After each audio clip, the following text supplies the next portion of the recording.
여러분들에게 부활의 권능이 있기를 바랍니다.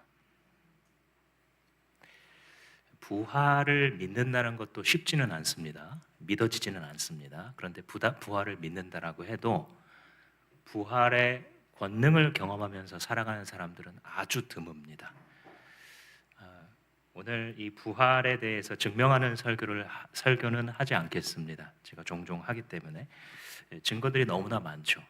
부활에 대해서 설명을 할 때에 미국 법학 교재의 스탠다드로 평가받는 한 헌법학 교재를 쓴 한 분이 하버드의 이 법정 증거학 교수가 예수의 부활이라고 하는 것은 이 세상에 어떤 편견 없는 법정에 주어진다 할지라도 그 주어진 정황과 간접 증거들로 미루어 볼 때 그의 부활을 사실이라고 인정할 수밖에 없을 것이다. 이런 말을 남겼죠. 사실 예수 그리스도를 믿고 일시에 그 많은 사람들이 함께 순교했던 그 일들은 인류사적으로도 유래를 찾아보기 굉장히 힘들고 그런 증거들이 많이 있습니다. 근데 문제는 뭐냐면 교회를 다니는 사람들이 부활을 믿는다 손치더라도 부활은 사실 권능인데 그런 권능을 갖고 살고 있는가 물어보면 많은 경우 그렇지 않습니다. 그래서 오늘 설교의 목적은 제가 할 수 있는 것은 아니지만 그러나 하나님께서 개입하셔서 부활의 권능의 없음을 발견하고 부활의 권능을 갖고 사는 자들이 여기저기서 나타나게 되기를 주님의 이름으로 축복합니다. 여러분 부활을 믿으세요?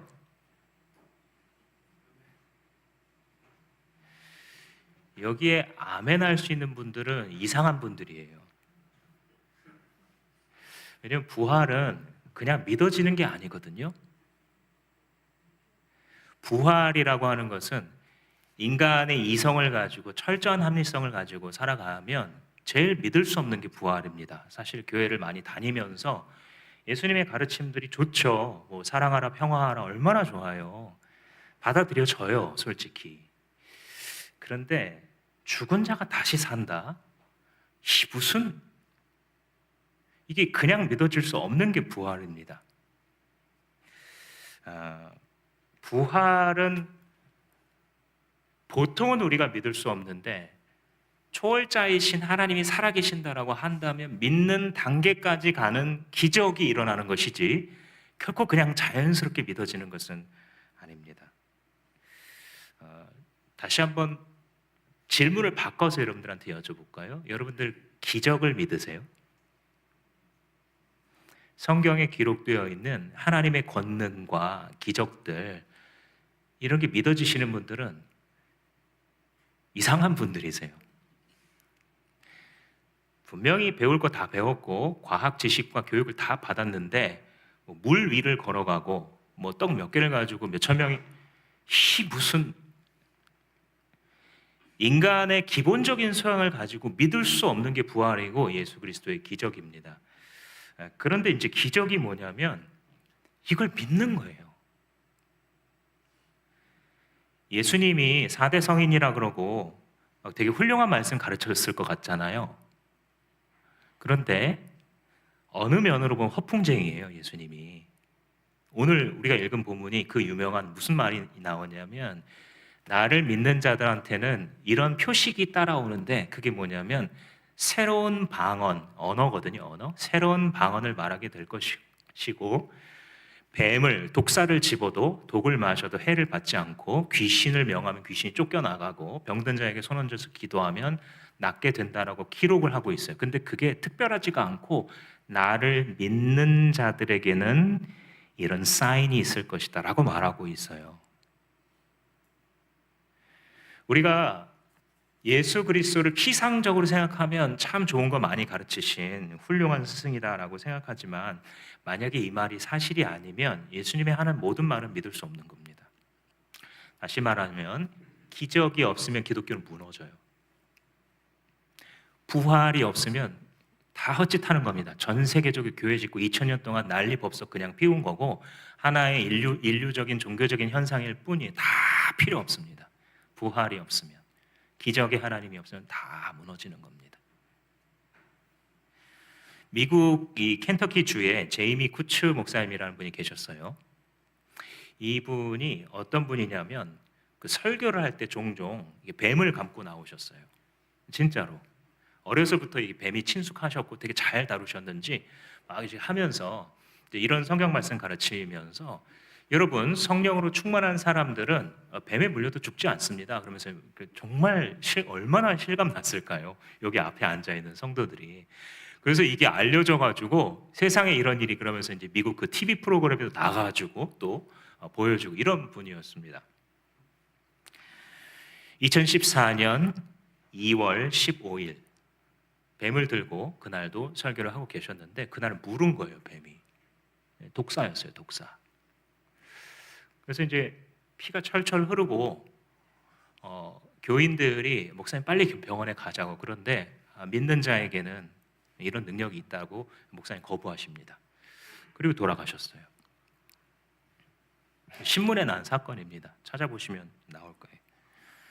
그로부터 4년 뒤에 또 비슷한 사건이 났다고 기사가 또 떴어요. 알고 보니까 코디 쿠츠라는 그 목사님의 아들 목사님이에요. 이분도 뱀을 잘 다루니까 평상시에 그렇게 하다가 하필 마가복음 16장을 설교하는 날 뱀을 들며 하는 이 설교하면서 들며 하는데 또 물은 거예요. 교인들이 병원에 가자 그러는데 목사님 아니다. 우리가 믿음이 있으면 충분히 나을 수 있다라고 말씀하셨는데 교인 중에 한 사람이 불순종했어요. 그래서 데리고 앰뷸런스 태우고 갔습니다. 그래서 살았어요. 다시 한번 묻습니다. 예수님의 이 말씀이 믿어지세요? 무슨 독을 마실지라도 해를 받지 않고 귀신을 쫓아내고 이 말 믿을 수 있습니까? 다시 말하면 여러분 권능에 대해서 믿으세요? 우리의 자연적인 사고로는 사실 받아들일 수 없는 게 매우 자연스러운 겁니다. 매우 자연스러운 거예요. 믿음이라고 하는 것은 우리가 가지고 있는 자연적인 사고를 넘어서는 지점이 있을 때에 거기서부터 진짜 예수 그리스도가 가르쳐준 하늘의 믿음을 갖는 거예요. 오늘 우리가 이 말씀을 말하면서 저는 되게 위험한 본문이라고 생각하거든요. 이 16장 말씀이 여러 차원에서 위험한 말씀입니다. 이 쿠츠 목사 부자만이 아니고 여러분들에게도 되게 위험한 말씀이에요. 이 사도행전 이 마가복음 16장 말씀이. 그리고 또 위험한 게 있는데 그게 사탄한테 되게 위험합니다. 이 본문이. 이 말씀을 깨달으면서 성도가 권능을 갖잖아요. 그러면 사탄이 흔들립니다. 공고한 그의 통치, 돈과 성과 권력, 남들의 인정 이런 거 갖고 사람들을 통치하거든요. 악의 세력들이. 그게 흔들려요. 그래서 이 본문은 역사적으로 매우 위험한 본문입니다. 만약에 이 본문이 예수님 하신 말씀이 거짓말이라고 한다면 우리는 더 이상 예수를 믿고 따를 수 없습니다. 근데 사실이죠. 왜 사실이냐? 기독교는 신비거든요. 신비주의가 나쁜 것이지 하나님은 그 자체로 미스테리어스한 분이에요. 왜냐하면 이해를 할 수 없어요. 우리가 물론 어느 정도는 우리가 따라가고 주님을 좋아할 수는 있지만 하나님이 어떤 생각과 어떤 깊이와 어떤 능력을 가지고 있는지 우리는 결코 다 알아낼 수, 목사 아니라 목사 하나님 한 500년 동안 목회를 해도 하나님을 다 알아차릴 수 없어요. 하나님은 신비로운 분이세요. 그래서 기독교에서 신비를 제거하게 되면 사실 아무것도 남지 않게 돼요. 그래서 그렇다면 이제 뭐냐? 예수를 믿는 사람들에게도 지난 2000년의 기독교 역사 속에서도 계속 신비한 경험을 한 사람들이 있어요. 하나님이 살아계시기 때문입니다. 하나님이 창조주이시기 때문에 그가 성경이 말하는 대로 정말 살아계신다면 이런 체험들 사람들이 하는 게 당연한 거예요. 이성적으로는 이상한 건데 경험적으로는 당연한 거예요. 왜냐하면 우리가 살아가고 있는 이 자연계를 뛰어넘는 어떤 존재가 계신다라고 한다면 그게 자연스러운 거기 때문이죠. 그래서 이 말씀을 시작하면서 먼저 여러분들과 이 신비와 신비주의는 좀 구분할 필요가 있다, 이런 말씀을 드리도록 하겠습니다. 신비는 방금 말씀대로 하나님의 것, 그런데 신비주의는 인간의 욕심이에요. 신비주의가 뭐냐면 기적을 부리려고 하는 거예요. 자꾸 하나님의 목적과 상관없이 굉장히 신기한 것들을 내가 원하는 때에 내가 원하는 방식으로 자꾸 나타나게 하려고, 이런 종류의 사람들이 너무 많이 있었어요. 인간의 욕심에 해당하는 것입니다. 이것을 설명할 때 보통 우리가 그 교리적으로 설명을 할 때에는 초월성과 내재성, 이 두 단어를 가지고 설명을 합니다. 한번 따라해 보실까요? 초월성과 내재성. 초월한다 할 때 그 초월성하고 어디 안에 들어있다라고 할 때 내재, 그 단어를 쓰는 게 맞습니다. 초월성과 내재성. 그 초월성은 영어로 transcendence 이렇게 말해요. 뭔가를 뛰어넘는 거죠. 초월해 있는. 내재성은 immanence 이렇게 발음을 합니다. 그러니까 뭔가 안에 들어가 있는 것이죠. 그죠? 어렵게 들리겠지만 사실은 별거 아닙니다. 초월이라고 하는 것은 뭔가 우리와 멀리 있는 거예요. 하나님이 창조주시잖아요. 성경이 말하는 하나님이 온 세계를 지으셨다면 하나님 외에 모든 것들은 다 피조물, 그렇죠? 근데 하나님은 누구예요? 창조주세요. 그래서 우리와 절대 비교할 수도 없고 범접할 수 없는 속성을 가지고 있어요. 그게 초월성이라고 부릅니다. 이것은 우리의 사고로 다 닿을 수 없어요. 칸트 같은 사람이 정말 하나님을 믿고 싶었거든요. 그래서 순수 이성 비판, 실천 이성 비판 이런 것들을 막 하면서 자기의 이성적인 노력으로 하나님의 존재를 증명해 보려고 굉장히 노력 많이 하셨어요. 칸트가. 실패합니다. 왜냐하면 초월적 존재예요. 그래서 그걸 인정해요. 우리들의 순수한 이성을 가지고서는 하나님이 존재하신다 해도 그것을 증명할 수 없다. 정확한 말이에요. 왜냐하면 거기에 이게 연속되지 않고 중간에 끊어져요. 불연속이에요. 하나님의 존재를 내재적인 존재가 깨달을 수 없는 거예요. 그걸 초월성이라고 부릅니다. 좀 어렵게 들리겠지만 생소하셔서 사실 어려운 건 아니에요. 우리와 같지 않다는 거예요. 하나님이. 내재성은 반대로 뭐냐면 우리와 같은 거예요. 우리가 이해할 수 있는 거예요. 자연적인 이성으로 다 설명이 돼요. 예를 들어서 평화해라. 너희들 가운데 소금을 두고 서로 싸우지 말고 평화롭게 지내라. 이해되세요? 안 되세요? 이해되죠? 이해되는 거예요.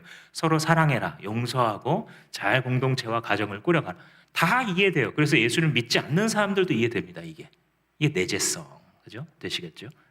그런데 기독교는 뭐냐면 초월자이신 하나님께서 내재하시려 들어오신 거, 이걸 임마누엘 이렇게 부르죠.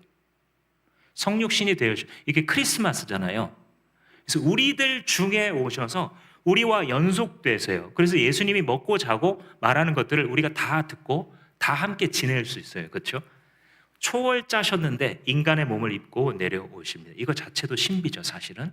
그런데 우리와 함께 계시기 때문에 예수님의 말씀을 다 이해할 수 있는 거예요.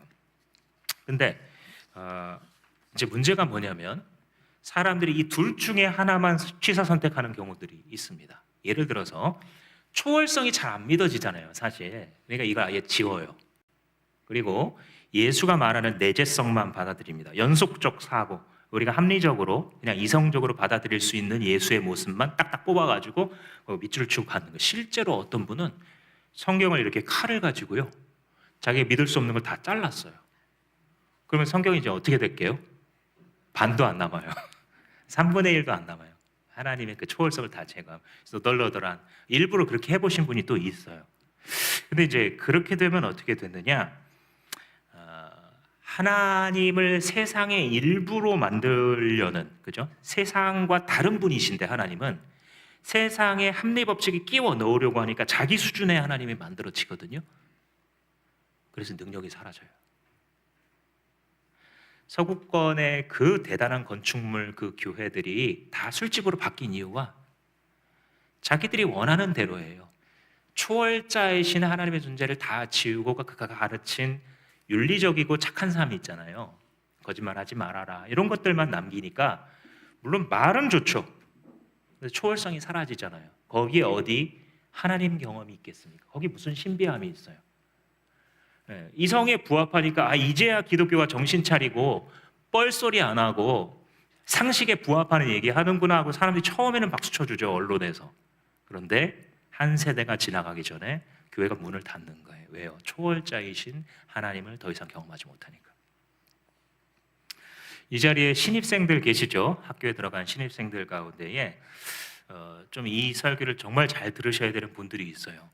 왜냐하면 우리나라에 기독교 정신으로 세워진 그런 학교들이 꽤 많이 있죠. 선교사님들이 들어오셔서 140년 전부터 이런 일을 하셨는데 학교 설립 연도 순으로는 이 숭실대가 제일 먼저죠. 물론 이제 연대가 의료원으로서 출발한 건 좀 더 앞섰습니다만 교육기관, 학교로서 충분히 따지자면 처음에 숭실대, 그 다음에 이화여대, 그 다음에 연대, 그 다음에 명지대, 계명대, 한남대 순으로 기독교 대학들이 세워졌고요. 카톨릭 계열로 말하자면 카톨릭 대학교, 서강대학교, 그리고 90년대에 기독교 정신으로 한국교회가 모아서 세운 한동대학교 이런 데 있죠.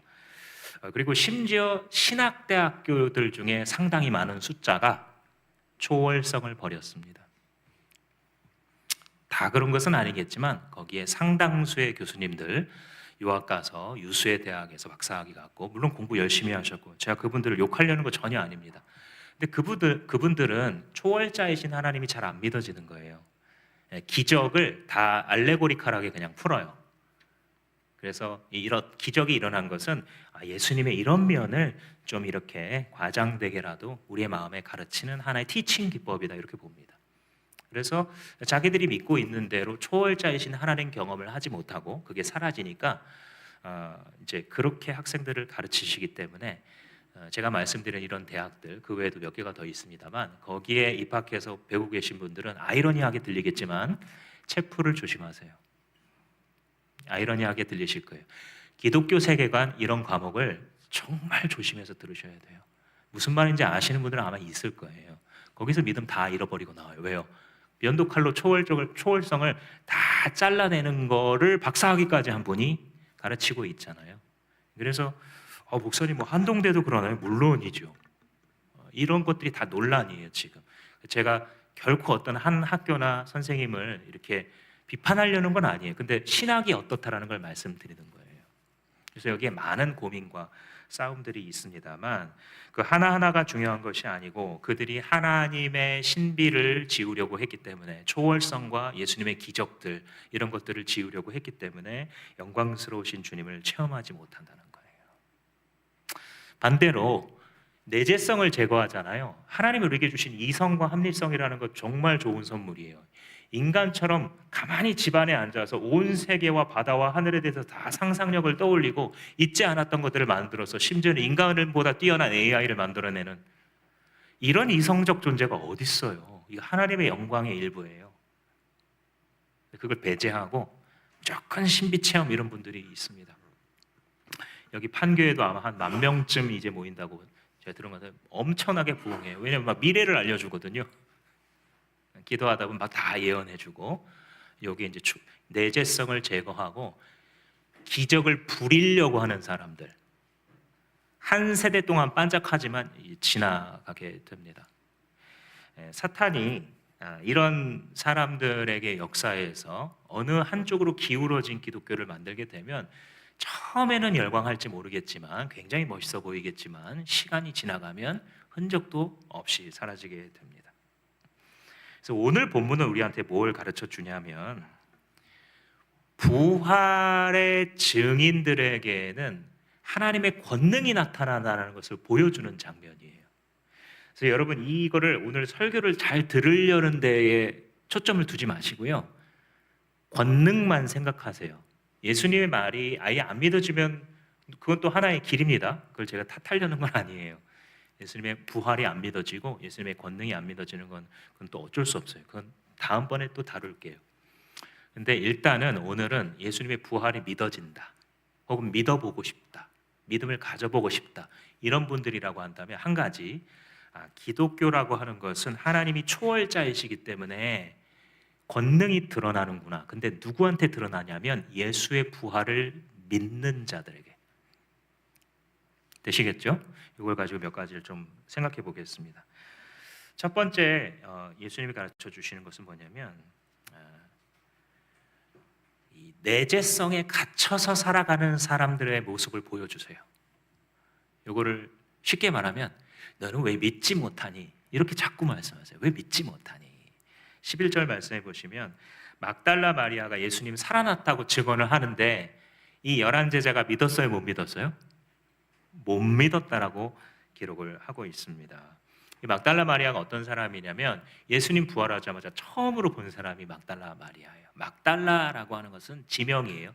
막달린 그러면 북쪽 갈릴리, 생명의 삶의 성경지리 배우잖아요. 북쪽에서 갈릴리의 가장 큰 동네 4개 중에 하나가 막달라예요. 근데 여기서 이 여인이 귀신 7이 들려 있었다 이렇게 본문이 말하잖아요. 한번 생각해 보세요.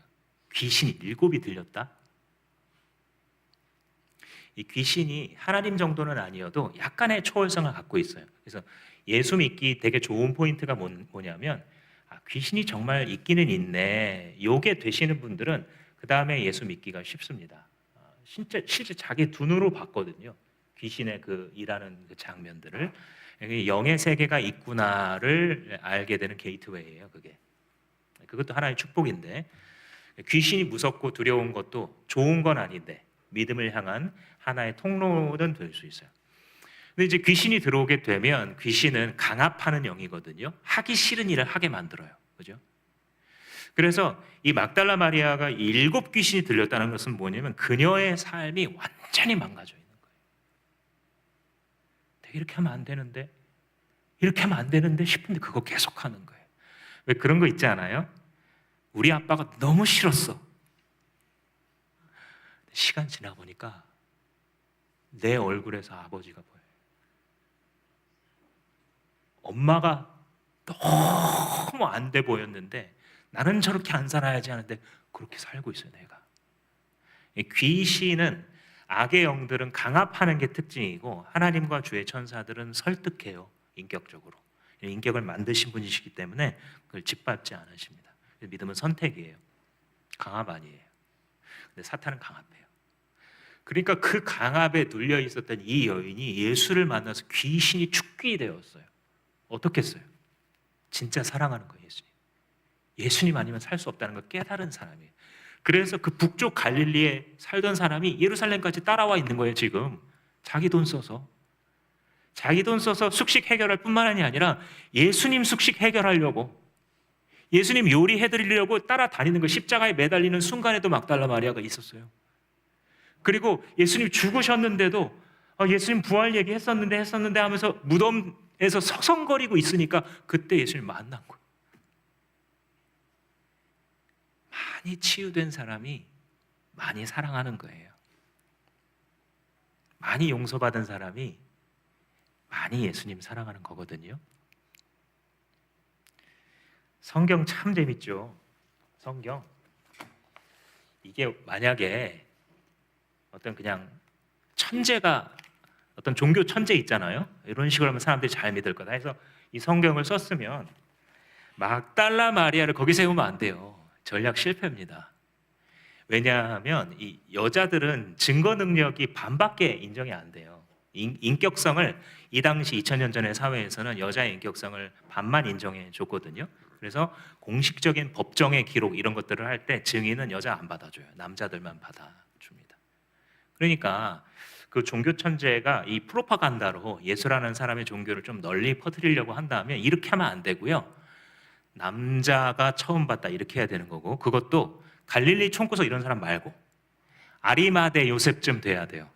그러니까 국회의원이잖아요. 국회의원이고 정통 유대에 살고 있는, 예루살렘 근처에 살고 있는 사람을 딱 첫 번째 스피커로 내세워야 그의 입을 통해서 예수가 부활했다. 그래야 좀 읽어주는 거지. 뭐 귀신 들렸던 여자? 전략 실패. 그런데 사복음서가 다 그렇게 기록해요. 왜일까요? 사실이니까. 하나밖에 없어요. 곰곰이 생각해 보세요. 왜 막달라 마리아를 처음에 나와야 되느냐? 사실이니까 그냥 그렇게 기록한 거예요. 쓰면서도 알았을 거예요, 사도들이. 이게 남자였더라면 아마 입 밖으로는 못 내셨을 수도 있어요. 그런데 머릿속으로 생각할 때 왜냐면 그 시대의 아들들이기 때문에 그러나 사실이기 때문에 그대로 썼어야 되는 겁니다. 그런데 그렇게 살았던 용서받은 여인이 예수의 부활을 첫 번째 보는 영광을 누리고 나서 벅찬 가슴에 주의 그 기라성 같은 제자들에게 가서 예수가 부활했다고 말했을 때 믿었어요, 안 믿었어요? 이런 거라니까요, 부활이. 안 믿어지는 거예요, 이게. 이게 정상이에요, 안 믿어지는 게. 자연스러운 거예요. 13절. 다른 제자들의 2명이 또 말했대요, 이 11제자한테. 이 두 사람은 누가복음을 읽어보면 엠마오로 가는 두 제자고 그 중에 한 사람은 글로바라는 사람이었어요. 이 사람들이 이제 실망했어요. 죽음으로 끝났구나. 예수님이 이제 목요일 밤에 붙잡으셔가지고 금요일 날 9시에 십자가에 못 박히시고 6시에 돌아가시잖아요. 이제 끝난 거예요. 토요일까지 기다려 봤어요. 근데 아무것도 없었어요. 그러니까 다 버리고 끝난 거구나 하고 이제 엠마오라고 하는 예루살렘에서 10km 정도 떨어진 도시로 가고 있었거든요. 근데 예수께서 다른 모습으로 그들에게 나타나셨다, 이렇게 기록하고 있어요. 이 재밌는 게 뭐냐면 예수께서 평상시 모습으로 나타났잖아요. 그럼 알아봤을까요? 못 알아봤을까요? 알아보죠. 평상시에 늘 내 눈에 있던 그 사람이니까요. 그런데 다른 모습으로 나타나. 예수님 되게 재밌지 않아요? 근데 또 한 가지 이유는 아마 예수님의 부활체가 가져다 주는 어떤 다른 영광 때문이었을지 모르겠어요. 그래서 못 알아봐요. 아무튼 예수님 그렇게 따라다니고 사랑했던 11제자에 들지는 않아요. 글로바랑 이 사람이. 그렇지만 가까이에서 예수님을 봤던 사람들인데 못 알아봅니다. 그런데 당신들은 왜 그 길로 가느냐? 무슨 일이 있었느냐? 예수님이 일부러 이렇게 질문하니까 이 두 사람이 아니 당신은 지금 예루살렘에서 같이 있었으면서 혼자 소식도 못 들었냐고 핀잔을 주면서 설명을 해줘요. 예수라는 양반이 있었는데 이리이리해서 십자가에 죽었다. 그러니까 이제 예수님이 그 말을 딱 받아가지고 너가 방금 말했던 그 성경 구절이 사실은 이런 뜻이야 하고 설명을 막 해주는데 이 두 제자의 이 가슴 밑바닥에서부터 뜨거운 게 올라가요. 그 순간 눈이 열려서 예수님을 알아봅니다. 근데 그 순간 예수님이 사라지세요. 엠마오 행을 포기하고 그냥 예루살렘 복귀합니다. 아마 헐레벌떡 왔을 것 같아요. 제자들한테 내가 부활하신 예수님을 만난다고, 우리한테 성경을 풀어주시기 예수님의 그대로의 모습이었다고, 정말 살아나셨다고, 그의 위엄과 영광을 우리가 느꼈다고, 뜨거웠다고 속이. 그런데 이 11제자들이 믿어요? 안 믿어요? 안 믿어요. 못 믿어요.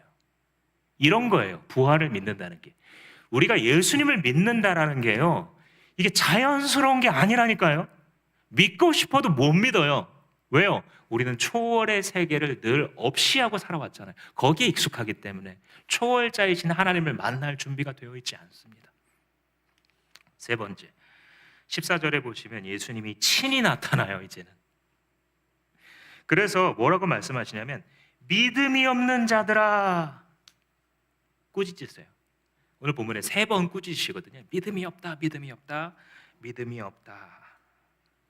여러분, 근데 이 꾸짖음을 정죄로 보지 마시고요, 이게 눈을 열어주시는 거예요. 우리가 살아갈 때 확 부딪혀서 더 이상 진행이 안 되잖아요, 인생이. 그때 꼭 하나님 나를 벌하신다 이렇게만 생각하지 마세요. 그때 눈이 열릴 기회가 주어지는 거예요. 그래서 죄송한 말씀인데 만약에 사업이 망했으면 여러분들 감사하세요. 감사원금 드리세요. 이상하게 들리시죠? 여러분들 커리어가 망가졌으면 주님 앞에 감사하세요. 그 지점이거든요. 왜냐하면 진로가 원하는 대로 문이 다 닫히잖아요.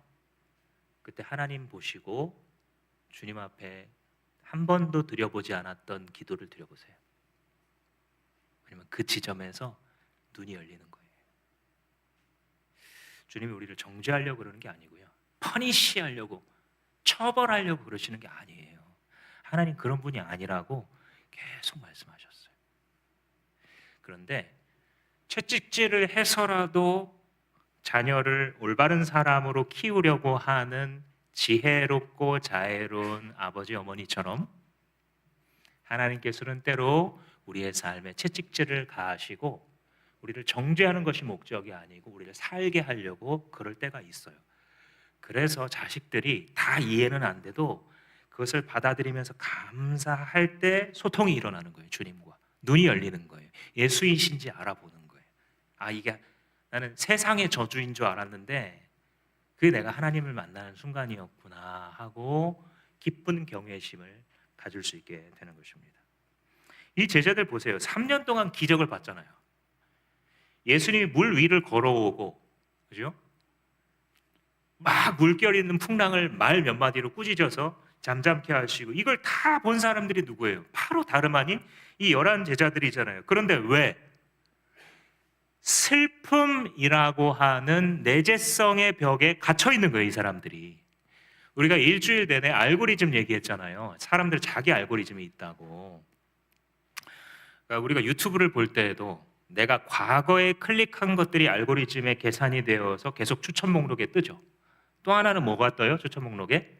요즘 사람들이 많이 보는 거, 유행하는 게 추천 목록에 뜨는 거. 그러니까 인생이 똑같잖아요. 내가 지금 내리고 있는 나의 기분과 선택이라는 것은 어디서 뚝 떨어진 게 아니고요. 과거에 내가 붙잡고 클릭했던 것들이 나의 세계관을 형성하고 거의 대다수의 경우는 좁게 형성을 하고 거기다 플러스 뭐예요? 많은 사람들이 주장하는 거, 요즘에 유행하는 해석법들, 인생을 어떻게 봐야 되는지, 결혼이 뭔지, 가정이 뭔지, 인생 이런 것들 다 끄집어내서 좁혀진 내재성의 세계 속에서 내가 살아가는 거예요.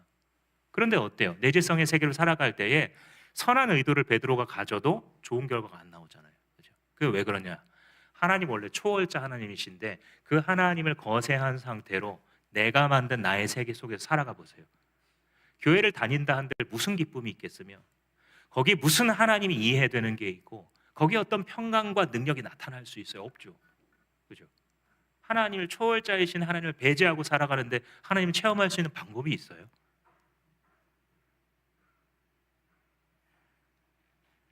특히 예수님께서 뭐를 꾸짖으시냐면 마음이 무딘 것을 꾸짖으셨다. 오늘의 표현으로 그렇게 나와요. 그러니까 이 믿음이라고 하는 것은 성경이 말하는 바에 대해서 단순하게 동의하는 거, 아, 그럴 수 있겠네요 라는 게 믿음이 아니에요. 성경이 가르치는 믿음이라고 하는 것은 내 고집을 꺾고 주님의 것을 받아들이는 순종이에요. 이게 믿음입니다. 왜냐하면 우리가 다 자기 생각이 있잖아요. 아주 정말 어린아이가 아니, 어린아이도 자기 생각이 있죠. 이 사탕 먼저 먹을래 있잖아요. 그런데 그걸 가지고 살면 내가 만들어낸 알고리즘, 나의 세계, 내 뜻이라고 하는 작은 박스 속에서 살아가는 거예요. 그런데 믿음을 갖는다라고 하는 것은 초월자이신 하나님이 있다라고 하는 가능성에 눈이 띄어져서 한번 믿어보겠습니다 하고 박스 바깥으로 걸어 나오는 것이죠. 그때 주님께서 그를 만나 주시게 될 때에 내가 내 고집을 꺾고 주님을 따라가기로 결단하는, 이것이 바로 믿음의 과정들이죠. 그러니까 우리는 어려운 일을 당하잖아요. 그러면 슬픔이라고 하는 이 내재성에 갇혀 있어요. 상식이라고 하는, 내가 늘 익숙했던 이건 이런 거야 라고 하는 상식 속에 갇혀 있기 때문에 상식을 뛰어넘는 하나님의 존재, 그의 활동, 그의 은혜에 대해서 아주 무뎌진 상태가 되는 것이죠. 이걸 꾸짖으신 거예요, 주님께서. 너희들이 어찌하여 이것을 믿지 못하는 상태로 있느냐라고 말하죠. 그래서 여러분, 이 말씀을 듣는 중에 여러분들이 하나님의 초월성에 대해서 눈을 뜨실 수 있기를 주님의 이름으로 축복합니다. 사실 이 제자들만이 아니라 또 다른 방식으로 마음이 무딘 사람들이 있습니다. 그 사람들은 바로 끝없이 기적만 요구하는 사람들이에요. 그러니까 초월성을 아예 버리고 자기 상식 안에서만 살아가는 사람들도 마음이 무디지만, 상식을 그냥 다 무시하면서 상식 밑으로 들어가서 기적만을 바라는 이런 신앙인들이 또 있어요. 두 모습 다 아름답지 않습니다. 여러분들이 흔히 보실 수 있을 거예요, 이게. 그런 사람들이 유대인들이었죠. 그래서 유대인들은 예수님한테 와가지고 맨날 기적을 보여달라, 기적을 보여달라. 근데 예수님이 뭐라 그러는지 아세요? 너희에게는 요나의 기적밖에는 보여줄 게 없다 이렇게 말씀하셨어요. 요나의 기적은 뭐예요? 요나 선지자가 물고기 뱃속에 들어갔다가 3일 만에 다시 바깥으로 나온, 그러니까 예수님이 죽으시고 3일 만에 다시 부활하시는 이거 외에는 너희들한테 줄 게 없다라고 말한 거예요. 왜 그래요? 믿지 않으려고 하니까요. 믿음을 스스로 거부하고 있기 때문에. 그래서 이 유대인들은 기적을 부리려는 사람들이에요. 다시 한번, 기적을 부리려는 자에게 부활의 권능이 나타나나요? 안 나타나나요? 안 나타납니다. 스게와의 아들들이라고 하는 사람들이 사도행전에 나오는데, 이 사람들이 이렇게 보니까 자꾸 사도들이 귀신을 쫓아 예수의 이름으로, 그래서 따라합니다. 흉내를 내요. 근데 귀신들이 그 말을 듣고 이 아들들을 덮쳐요. 아마도 귀신이 들어가 있는 사람이 덮쳤겠죠. 덮치면서 하는 말이 뭐냐면, 내가 예수도 알고 바울도 아는데 너들은 누구냐? 전혀 권능이 없어요. 그냥 기적을 부리고 싶은 거예요, 이 사람들은. 이런 상태로 우리가 주님을 상대하면 안 됩니다. 우리는 기적을 부리는 것이 아니라 예수 그리스도의 부활의 증인으로서 살아가려고 하면 기적과 능력이 나타나는 거예요. 기적을 부리는 것이 아니라 나타나는 거예요. 그래서 우리가 첫 번째로 이 본문을 통해서 깨달을 수 있는 바는 무엇이냐면, 기적이라고 하는 것은 순전한 믿음에서 온다는 거예요. 한번 따라해 보시겠습니까? 기적은 순전한 믿음에서 온다. 어린이 같은 믿음에서 나와요. 하나님이 그렇다고 하면 그런 줄로 알 때 그 사람을 통해서 믿음도 생기고 그 사람을 통해서 부활의 권능도 나타나게 되는 겁니다. 그래서 첫 번째는, 기적이라는 것은 성령의 역사, 기적 이런 것들은 순전한 믿음에서 나오는 겁니다. 그래서 저는 오늘 여러분들이 이 말씀을 들으면서 순전한 믿음에 관심 가지셨으면 좋겠어요. 똑똑한 분들, 이런 분들이요, 권능을 잘 체험 못해요. 왜 그러겠어요? 내재성에 대한 익숙할 뿐만이 아니고 자신감이 좀 있거든요. 세상 돌아가는 게 막 보여요. 그러니까 당연하겠죠. 남들보다 더 많이 세상 돌아가는 게 보여요. 그런데 그것은 내재성이에요, 초월성이에요? 내재성이에요. 그래서 예수님 믿기 힘들어요. 믿었다고 해도 믿음이 잘 안 자라요. 그리고 또 센스 있는 분들 있죠. 눈치 빠르고 바로바로 파악을 하는, 그러니까 내재성의 언어를 가지고서도 웬만한 게 막 설명되는 것처럼 사실은 착각인데, 아무튼 그래요. 내가 많은 걸 알아요. 누구 얼굴만 봐도 뭘 안다고 자꾸 이런 말을 해요, 사람들이. 네, 이런 사람들 믿음 잘 안 자랍니다. 어떤 분들이 하나님을 금방 경험하냐면 약간 우직한 사람들 있죠. 그렇대. 설명도 잘 안 돼요. 그렇대. 성경이 그렇대. 그래서 믿는 사람들. 바보 같아 보이죠? 이 바보 같은 사람들의 믿음이 원래 성장하는 거예요. 예수님 표현으로 하자면 어린아이 같은 아이들. 엄마 아빠가 그렇대. 그러면 거기에 대해서 뭔가 별로 할 말이 없잖아요. 그렇다고 믿어야죠. 뭐. 엄마 아빠의 말이 곧 자기의 세계관이 되는, 예수의 가르침이 곧 자기의 세계관으로 그냥 흡수되는 이런 우직한 사람들이 세상이 봤을 때는 좀 IQ도 낮고 바보 같아 보일 수 있어도 항상 그렇다는 거 아닙니다. 근데 우직한 사람들, 이런 사람들이 권능을 경험하고요, 실제로 이분들이 살아갈 때 뭔가 나타나요. 실제로 목장 사역 같은 것도 하면 보통 이제 성경 지식 많고 오랜 어떤 그런 잘할 것 같잖아요. 그렇지 않아요. 그냥 우직한 사람을 통해서 많은 열매가 나타납니다. 굉장히 막 사람들이 어떤 심리를 잘 알고, 사실 자연적 사고라면 그런 사람이 사역 잘하거든요, 원래는. 그래서 초반부에 좀 빛이 나요, 그런 분들이. 근데 시간이 지나가면 그 사람 말고 그냥 우직한 사람들. 하나님 이거 하라고 하셨어. 거기 이제 있는 사람들을 통해서 성령의 능력이 체험이 됩니다. 두 번째로 여러분들과 나누고 싶은 것은, 한번 따라해 보시면 좋겠습니다. 기적은 믿음으로 나타난다. 네, 뭐 그 말이 그 말 같죠. 근데 기적은 믿음으로 나타나는 겁니다. 이 말씀을 드리는 이유는 뭐냐면, 믿음 없이 사는 그리스도인들이 참 많아요, 우리 세상에.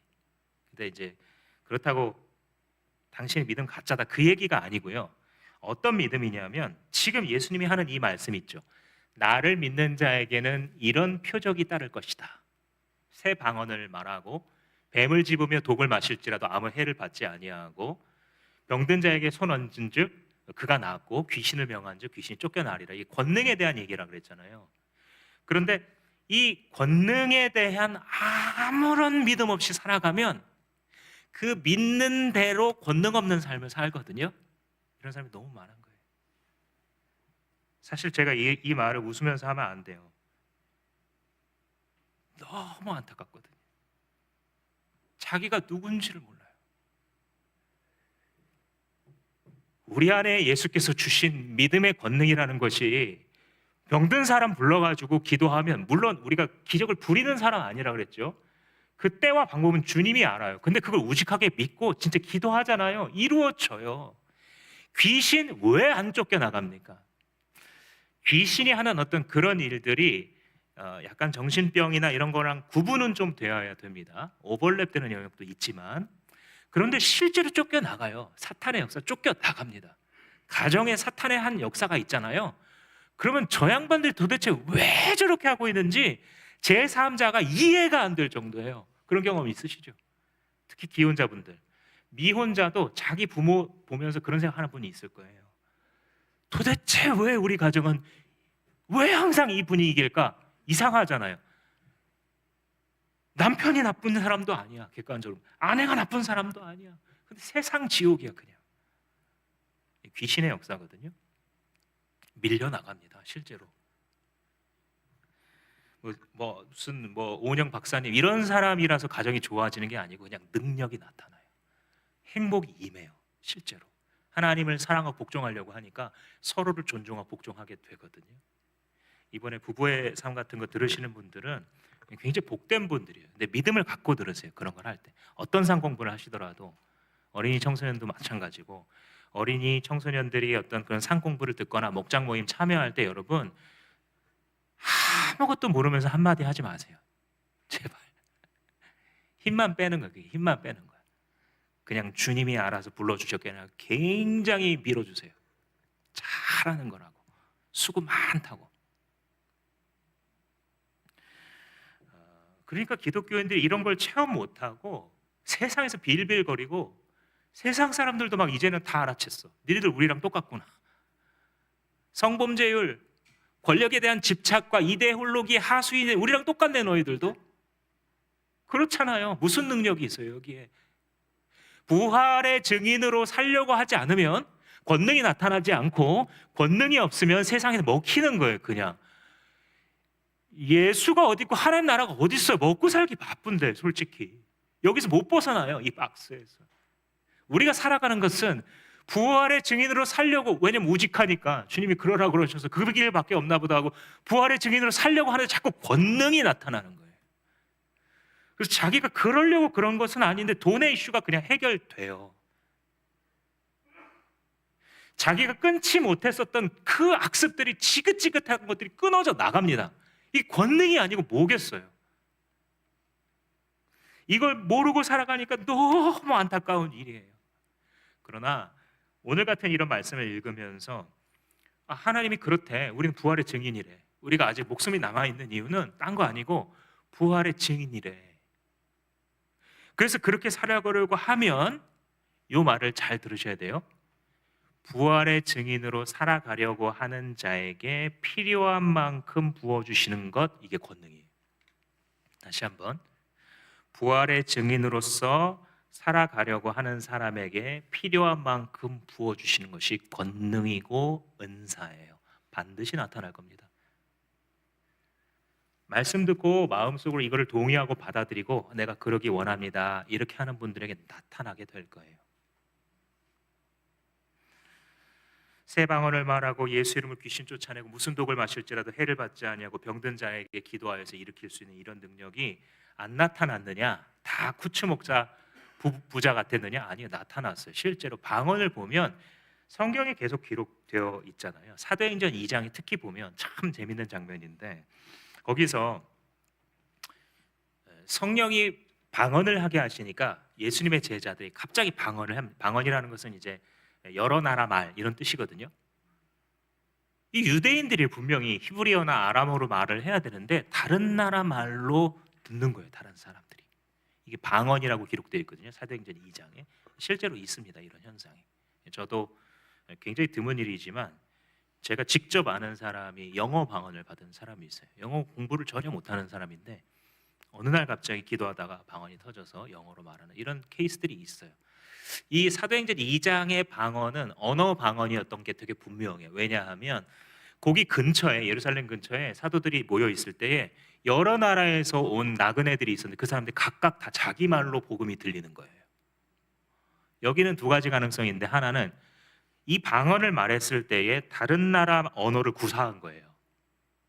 또 하나의 가능성은 뭐냐면 이 사람들은 그냥 히브리어로 아람어로 자기 말로 얘기를 했는데 이 사람들 들릴 때 성령이 통역해서 자기 언어로 들리는 두 가지 가능성이 있는데 근데 아마도 조금 더 증거를 보자면 첫 번째일 가능성이 높습니다. 다른 나라 말을 배워본 적이 없는데 하는 거예요. 그런데 또 고린도전서 같은 거 보면 조금 더 신비롭게 말하거든요. 방언을. 그래서 보면은 교회에서 네가 방언을 혼자 말하면 아무도 못 알아듣는다 이런 말을 자꾸 하세요. 근데 여기서 가만 생각해 보세요. 언어 방언이라면 교회 안에 물론 대다수는 뭐 그런 유대인이나 한 언어를 쓰겠지만 다른 나라 사람들도 섞여 있을 수 있잖아요. 그들은 안 알아들을 거잖아요. 그런데 이제 신비한 방언의 목록을 말하는 그 구절들을 보면 알아들을 수 있는 사람이 없다. 통역의 은사를 받은 사람이 나타나야 된다. 이렇게 얘기를 하거든요. 그게 저는 해석하기를 아마도 오늘날 우리가 말하는 기초 방언에 해당한다 이렇게 봅니다. 그러니까 랄랄라 방언이죠. 흔히 말하면. 저는 이게 방언을 받았는데 너무 두려워했어요. 그리고 이상해 하더라고요. 내 혀가 막 랄랄라 하니까. 그래서 저는 이제 참 이래서 신앙이 잘 성장 안 하는 건데 안 했어요. 그냥. 왜냐면 무서우니까요. 그랬더니 다시 주시더라고요. 왜 못 믿느냐 그러면서. 그래서 제가 방언을 하죠. 그런데 여러분들 새 방언을 말하며 이런 얘기할 때 방언의 그 현상 자체가 핵심이 아닙니다. 방언의 핵심은 방언이라고 하는 은사의 핵심은 사도행전 2장에 써 있는 대로 성령이 시키시는 대로예요. 한번 따라해 보시겠어요? 성령이 시키시는 대로. 이게 핵심인데 이 사람들이 방언을 받았을 때 제자들이 무슨 말을 했냐면 방언으로 여러 나라 방언으로 하나님의 큰 일을 말하더라 이렇게 기록되어 있어요. 사도행전 2장에 보면. 그런데 성령이 시키시는 대로 하나님의 큰 일을 말한 거예요. 이게 뭐겠어요? 과거에 어떤 삶을 살았어요? 이들이 하나님이 시키시는 대로 성령이 시키시는 대로가 아니고 자기의 뜻대로 살아간 거예요. 우리가 자기의 뜻대로 할 때 무슨 말이에요? 사람들 모였을 때 뻔하죠. 그죠? 뭐 부동산 얘기, 뭐 금융 얘기. 그보다 좀 어린 분들은 뭐 연예인 얘기, 가수 얘기, 뭐 유행하는 뭐죠? 하일 메리 뭐 이런 얘기들. 그죠? 나쁘다는 얘기를 하는 게 아니에요, 제가. 우리가 우리의 뜻대로 살아갈 때 우리가 늘 주고받는 우리의 핫한 주제들은 늘 자기 뜻에 해당하는 것들이잖아요. 성령의 권능이 들어와서 성령이 시키시는데 하나님의 큰 일에 대해서 자꾸 말하게 만드세요. 나 원래 이러이러한 사람이었는데 예수님 만나고 이렇게 변했어요. 이런 말을 시키지도 않았는데 동창회 가서 하는 거예요. 야, 너 교회 좀 그만 다니라고. 멀쩡히 잘 살던 애가 막 갑자기 변했다고. 이런 말 들어야 이 예수 믿는 거예요. 실제로. 왜냐하면 이 초월성의 세계는요 잘 이해 안 돼요. 원래. 우리 아내가 이러이러 하더니 뭐 교회 다니고 예수님 만났다 그러더니 이렇게 달라지더라. 이런 거 있죠. 예수 만나. 이 간증들이 자꾸 나오게 되어 있어요. 왜요? 성령이 시켜요 이거를. 왜? 부활의 증인이거든요. 우리 일이 예수님이 어떤 일을 행하시고 하나님이 어떤 일을 행하시고 말하는 게 너무 재밌고 그게 자기의 중심 주제가 돼요. 삶에 있어서. 그래서 자꾸 말해요. 아까 우리 자매 한 분도 여기서 은혜 나눔 했잖아요. 은혜 나눔 할 때 마귀에 대한 어떤 그런 설교를 듣고 또 상공부를 하면서 이런 일들이 아마 여러분들 자연적 언어로 들으시면 아, 저 청년이 가서 뭐 열심히 공부했나 이렇게 들리실 거예요. 근데 이걸 체험해 본 사람들은 그 차원에서 들리실 거예요. 아, 하나님이 저 자매 마음속에서 만지셨구나, 이런 게 느껴질 거예요. 가만히 생각해 보시면 우리 공동체가 앞으로 연수가 지나가면서 뭐가 많아질 거냐면 간증하겠다라고 하는 사람들이 많아질 거예요. 가만히 기억해 보시면 우리가 처음에 이제 6년이 됐잖아요. 처음에 지나갈 때 간증 거의 없었습니다. 기억하세요? 1년에 몇 번 정도? 근데 지금은 거의 매주 있죠. 물론 지금은 다수가 수료 간증이에요. 수료 간증. 무슨 교육받고서 그때 은혜를 받았고, 혹은 간증하기 싫었는데 정리하다 보니까 큰 은혜를 받아서, 이런 스토리들이 계속 있는데, 여러분, 그게 그분들이 그러려고 그러는 게 아니에요. 그게 부활의 증인이 증언을 하려고 할 때 그에게 부어주시는 초월적인 세계의 감동이에요. 그걸 우리 은혜다 이렇게 부르는 거예요. 그게 많아질 거예요, 앞으로. 근데 앞으로 어떤 간증이 많아질 거냐면, 내가 이런 은혜가 있는데 나 이거 한번 나눠도 되는 거냐 해서 하게 되는 간증이 많아질 거고, 지금도 약간 그런 조짐이 있지만 자기가 은혜 받은 게 벌써 한 6개월 지나갔다 그러면 그 사람은 아마 간증 자리에 못 쓸 거예요. 왜요? 지금 은혜 받고 있는, 지난주 지지난주에 은혜 받은 사람이 넘쳐나서 기다리고 있으니까 시켜줄 수도 없죠. 그렇게 될 겁니다. 왜냐면 하나님이 우리 교회를 그렇게 세우셨어요. 멀쩡하게 다른 교회 잘 다니셨던 분들이 뭐하러 고생해서, 돈도 없고 이 공간 지금도 유지하기 힘들어요. 우리는 아무 돈이 없으니까. 그래서 이거를 포기해야 되나 막 이런 고민도 합니다. 그런데 분명하잖아요. 하나님 왜 부르셨어요, 우리를? 이 경기 남부권에 예수 그리스도를 믿는다는 것이 무엇인지 그 복음을 선명하게 드러낼 교회를 주님이 필요하신다고 생각을 한 거예요. 누가? 제가. 그리고 같이 시작하는 분들이. 얼마나 좋은 교회들이 많아요. 저는 다니면서 우리 교인들이 불쌍할 때가 많아요. 밥을 주기를 하나, 우리 사역자들 뭐 잘 대해 주기를 하나. 아니, 이분들이, 우리 형제 자매님들이 다른 곳에 가면 참 편하게 있을 텐데 여기는 맨날 뭐 목사님 뭐 목장하라 뭐 하라 막 부담돼 죽겠죠, 여러분? 알아요, 제가. 근데 어쩔 수가 없어요. 부활의 증인으로 사는 것밖에 없기 때문에. 예수 믿는다는 것은 이 세상에서 뭐 하려고 하지 마세요. 물론 부활의 증인으로 살아가려고 하면 계속 축복받아요. 어쩔 수가 없습니다. 이거는 하나님 이 종을 쓰시려면 그 뒤를 책임져 줘야 되거든요. 그래서 마육삼삼 있죠? 마법과 같은 구절. 하나님 나라 먼저 구하는 사람에게 나머지를 더해 주시는, 돈을 쫓아가는 방식이 아니라 돈이 따라오는 방식으로 하나님이 살게 하세요. 근데 그게 부활의 증인으로 살아가려고 할 때 그 사람들에게 권능이 임하는 방식으로 됩니다. 그래서 방언을 받는 것을 여러분들 사모하시되 그 핵심은 어디에 있냐면 하나님의 일을 자꾸 말하는 증인이 되어 가는 것이에요. 그래서 베드로 같은 사람이 자기의 알고리즘 속에서 칼을 빼서 막 하려고 할 때 선한 결과가 나옵니까? 안 나오잖아요. 그런데 예수님이, 겟세마네의 예수님이 어떻게 하세요? 자기의 뜻을 꺾는 전투를 하잖아요. 기도의 자리에 나와서. 그랬을 때 그를 통하여서, 예수 그리스도를 통하여서 하나님이 시키시는 일들이 이루어지죠. 그래서 예수님께서 특별히 그때 기도의 학교로 부르셨어요. 여러분들이 특별 새벽 기도회를 하면서도 그런 것들을 느끼신 분이 아마 있을 거예요. 저는 특별 새벽 기도회가 없어졌으면 좋겠어요. 기도하는 게 뭐가 특별합니까? 예수쟁이가. 예수님이 이른 아침에 밤 저녁에 기도하셨는데 초대교인들이 그걸 따라서 날마다 모이기 힘썼는데 그게 뭐가 특별해요? 그런데 우리가 워낙 세속화된 세대를 살아가고 자연주의적인 영성만 가지고 있기 때문에 그렇게 해서라도 우리의 눈을 뜰 수 있으면 좋겠다 해서 하는 거죠.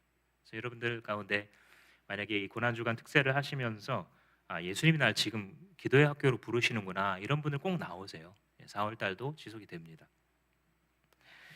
그래서 내재성에 너무 익숙한 사람들은 성령이 시키시는 대로 이거 잘 안 됩니다. 그래서 여러분들 어린아이의 믿음 갖기를 꼭 사모하세요. 이 기도는 꼭 하세요.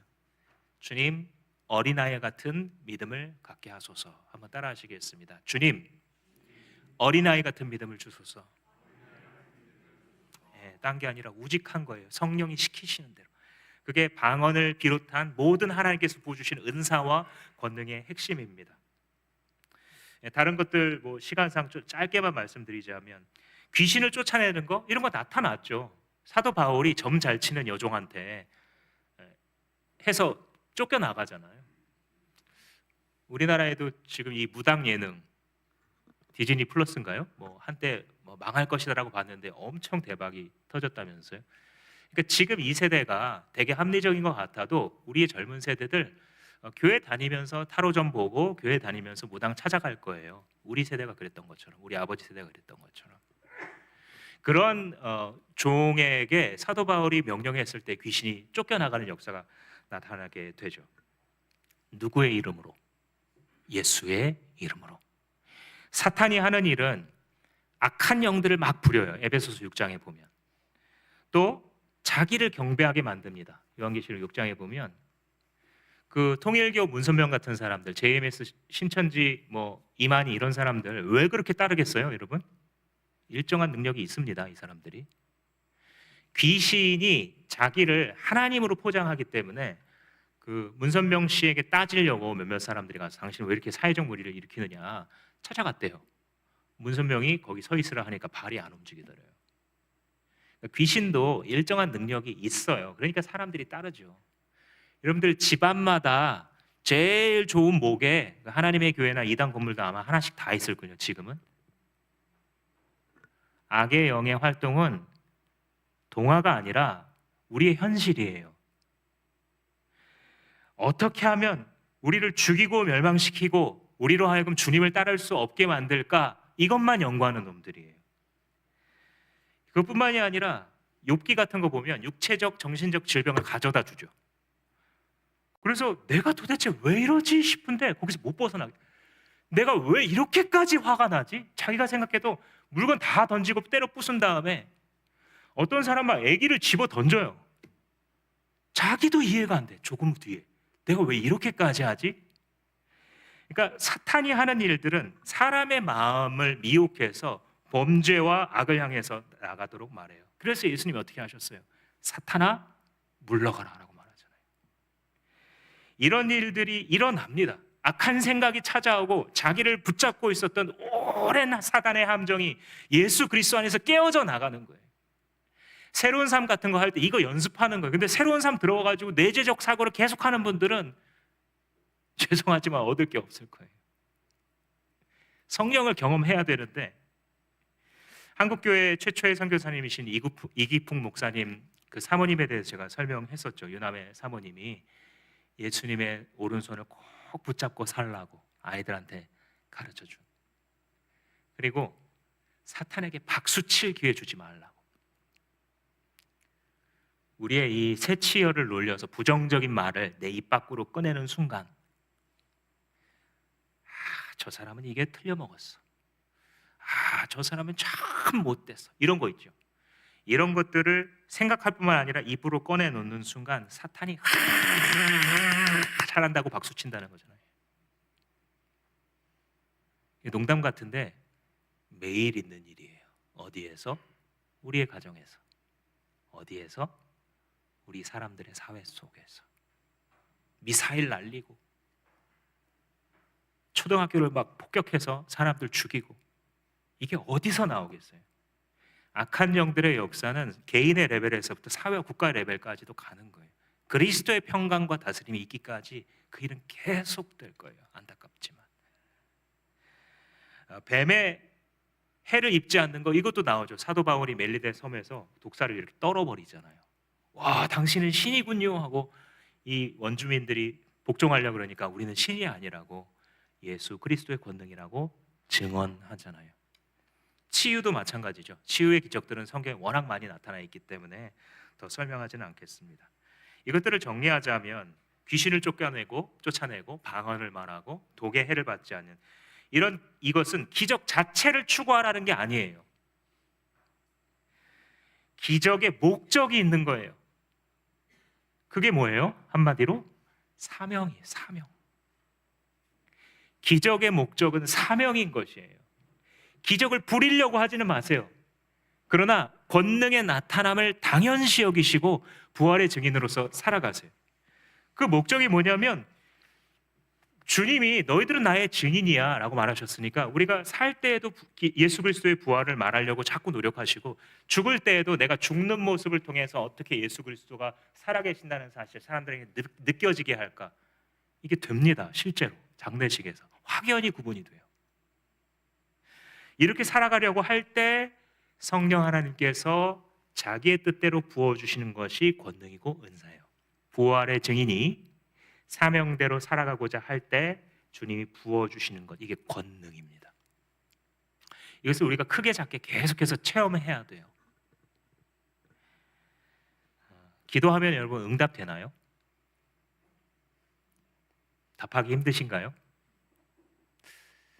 기도하면 응답된다라는 것이 20번도 넘게 예수님이 가르치고자 하셨던 바죠. 지난주에 특세를 하면서 저는 사실 좀 걱정이 있었어요. 왜냐면 그 한 주 전에 아내가 막 토하고 아팠거든요. 그리고 특세를 시작하는데 첫날 감기가 이렇게 탁 걸려가지고 어떻게 하나. 그 주가 끝나는 토요일 날 부부의 삶 상공부가 시작을 하기로 되어 있었어요. 엄청 긴장하면서 막 준비하고 있더라고요. 그런데 이제 첫날인가 둘째 날 그러니까 기도하고 이제 성도님들 나가셨어요. 저도 나가려고 하는데 아내가 마스크를 갑자기 쓰고 있더라고요. 왜 그러냐 물어봤더니 이러이러하다고. 그래서 제가 그냥 나갈까 싶었어요. 내재적 세계관으로 그냥 살아가려고 그런 거예요. 아프겠구나, 고생 좀 하겠네, 어떡하지, 걱정 가득하고. 그러다가 안 되겠다 싶어가지고 잠깐 일로 와보라고, 헌신대에 앉을 수 있겠냐고 앞으로 나와서 앉으라 그랬어요. 그리고 그냥 기도했어요. 믿으면서 우직하게 주님 낫게 해주십시오. 그러고 나서 이제 금요일 날 우리 성금요일 여기서 예배 드렸잖아요. 그리고 목장 올라가서 잠깐 나누는데 아내가 그렇게 감사를 나누라 그랬더니 그날 기도를 하고 나서 이상하게 빨리 그냥 나와버렸다고. 그리고 그 다음날 토요일 날 수업도 잘 하더라고요. 여러분, 이게 어떻게 들리세요, 여러분? 기도했는데 병이 나았다. 사실 우연이잖아요. 그렇지 않아요? 솔직히 그냥 우연이잖아요, 이거. 기도했는데 나았다. 어떻게 기도한다고 나아요? 우연이지. 근데 반복돼 보세요. 이게 계속 반복된다고 생각해 보세요. 안 믿을 수 있나? 예수의 부활의 권능이 그냥 부활절에 기념하고 박수 쳐드리고 다시 우리의 삶으로 돌아가는 무엇이 아니고 우리의 평생을 함께하는 성령 안에서 우리에게 보장된 우리가 체험하는 능력이라는 것을 안 믿을 수 없게 되는 거예요. 그래서 기도는 중요한 것이에요. 사랑하는 여러분, 여러분들의 삶에서 주님이 살아계셔서 나와 함께 하신다라고 하는 증거를 보기 원하십니까? 그러면 여러분 한번 믿어보세요. 어린아이처럼. 믿음은 선택이라 그랬죠. 누가 강요할 수 있는 게 아니에요. 내 삶이 달라졌으면 나도 지금 저 목사가 얘기하고 있는 저 세계를 좀 알고 싶다. 기독교인들이 이것들을 경험하면서 살았다고 했는데 나는 왜 교회를 오랫동안 다니면서도 저 말이 무슨 말인지 하나도 공감이 안 되는가? 주님 정말 살아계신다면 내가 주님을 믿기는 믿는데 부활의 권능이 내게도 나타나게 해주세요. 내가 부활의 권능과 기적을 부리려고 하는 자가 아니라 예수의 부활의 증인으로 살아가려고 하다 보니까 내 삶에서 나타나는 그거 나도 알고 싶습니다. 기도하시는 여러분이 될 때에 주님께서 여러분들과 함께 하실 거예요. 능력으로, 권능으로 여러분들의 입술을 붙잡아 주시고 여러분들의 손과 발을 붙잡아 주실 줄 믿습니다. 이 시간 한번 기도하시겠습니다.